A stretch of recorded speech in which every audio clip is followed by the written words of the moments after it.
Hello class, my name is Christine Rocky, and as most of you know, I'm doing my dissertation on physical activity, fitness, and obesity of middle school students. The reason I'm doing this study is that the state of South Carolina is second in the country for childhood obesity. Further, children are being diagnosed with formerly adult-only chronic conditions, and this is costing us a lot of money.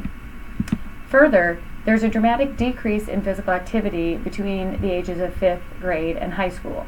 So we're trying to do something to prevent that dramatic decrease. And specific to South Carolina, that decrease is noted. Almost 50% of students who were in a healthy fitness zone in 5th grade are no longer in that healthy fitness zone in high school. Locally, one of the fitness tests we've done with the middle schools, we've noted a very large increase in the percentage of obese and overweight students between 6th and 8th grade.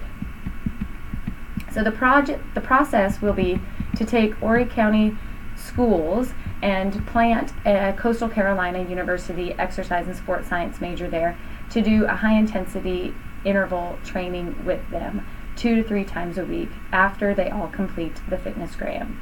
At the end of the semester, those classes that were assessed that were given the high intensity training will complete the FitnessGram, as will those students who were not given the high intensity training.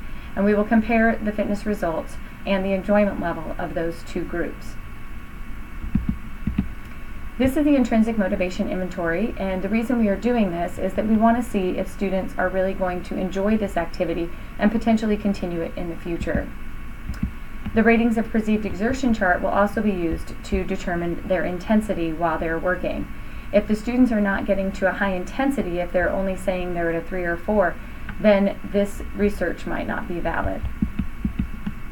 High intensity interval training is going to be used because it is easily incorporated into small groups. So while one group is practicing basketball drills, another group might be doing high intensity interval training.